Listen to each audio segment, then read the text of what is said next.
Fazendo um paralelo com o Van Gogh, que você estava falando, até que momento que um artista, a gente sabe que ele quer ir procurar a fama, ou que ele quer simplesmente esse esvaziamento através da catarse de uma obra de arte?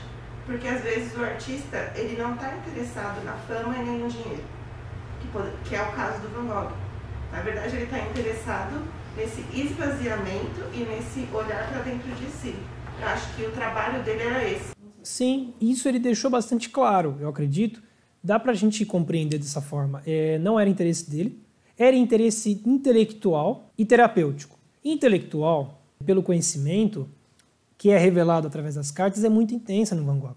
Então, ele lê os poetas, ele lê o que Angles dizia, ele lê o que os gregos... Então, essa busca pela verdade não é apenas terapêutica, é terapêutica também. Eu acho que está para muito além de uma salvação da doença. Ele está em busca da verdade, do sentido da vida dele, não é apenas se curar da doença.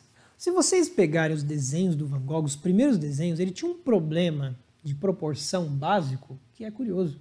Você vai observar que ele tinha problemas até de fazer, problemas básicos de fazer a cabeça. Eu, como professor de desenho, isso daí é muito comum. A pessoa, quando desenha os primeiros desenhos, quando vai fazer o rosto em 3/4 ou meio perfil, tem o costume de achatar a cabeça. Por quê? A gente dá atenção à fisionomia, ao rosto. O que é mais importante para reconhecer as pessoas? A gente reconhece por isso daqui, ó. É daqui até aqui. É aquilo que comunica. E o restante, testa e o pedaço, toda essa parte do crânio, a gente tira, a gente decepa. É um fenômeno interessante do desenho você tirar de lado essa parte. Van Gogh demorou para conseguir isso. Outros artistas você não percebe essa busca tão árdua. Só que ele chega num desenho bom, ele tem desenhos excelentes, acadêmicos, ele lá copiando esculturas gregas, e depois ele vem pro quadro dele. E ele vai pintar do modo dele. Isso é uma busca do sentido, da finalidade. Por isso que eu falo que é uma finalidade, ela está muito além de simplesmente uma terapia. Eu enxergo dessa forma. Se a gente lê, se a gente for conduzido através também dessa leitura, das cartas mesmo dele, ele fala sobre a verdade. É a necessidade, até do autorretrato, né? De se refazer. Então ele consegue se resolver muito bem na arte, através do dom dele, e nisso ele se purifica, de certa forma, né? Então eu digo que existem as duas coisas. Sim, a gente consegue ver um ato terapêutico na arte, mas um ato de salvação também. Mas não quando ele estivesse naquela loucura que ele pintasse. Ele ia pintar no momento que ele tivesse já refletido, já... Ah, muito provavelmente. Não, eu não consigo imaginar. Era no momento de lucidez que ele pintava e escrevia. Mas eu acho que nessa coisa da doença, eu acho que não bate só nessa tecla da doença, de ser uma cura, como você também pode ser. Mas eu acho que isso é inerente ao ser humano, essa busca. Ele se expressou dessa forma e ele foi visto como artista e teve o foco nisso. Mas eu acho que grande parte das pessoas também tem essa busca desenfreada e não explora isso através da arte, explora isso através de coisas. Claro. Mas também é uma tábua de salvação. O trabalho dignifica, por quê? Porque você descobriu a sua finalidade e você se redime nela. Você se purifica nela. E você se encontra nela.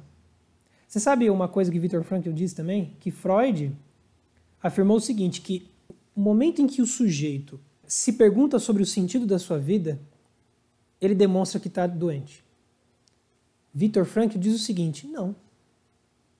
O momento que o homem se pergunta sobre o seu sentido, ele está sendo homem. O animal, ele anda na horizontal, é isso que eu quero dizer. Lagartixa sobe parede, não estava falando de vertical e horizontal geométrica. Eu estou falando de coisas ontológicas aqui. O animal não se pergunta sobre sua finalidade. Ele a tem, ele cumpre. Mas e o homem? O homem entra em crise porque justamente é a missão dele, saber a finalidade dele. Aristóteles já dizia que a felicidade é a finalidade de cada um. Quando o cara consegue localizar que ele é feito para aquilo, ele atende a aqueles dons, ele é feliz. E você sempre cumpre a um fim bom. Esse fim bom é quando você consegue cumprir através dos seus dons. Então, toda vez que você pergunta sobre o seu sentido, você está sendo humano. E você está abrindo uma grande possibilidade de ser muito melhor. E não, necessariamente, de levar um diagnóstico de doente. Não, eu concordo com o Viktor Frankl, faz todo sentido. Porque todos nós nos perguntamos, quem é extremamente normal? Para não se perguntar sobre o sentido da própria vida?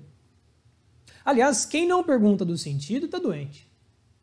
Porque está vivendo como um animal. Está sendo levado, está sendo guiado por outro. Não é verdade? Então, quando você compara o Munch com o Van Gogh, quer dizer, você falou assim, não, o Munch não tem corpo e o Van Gogh você vê fogo.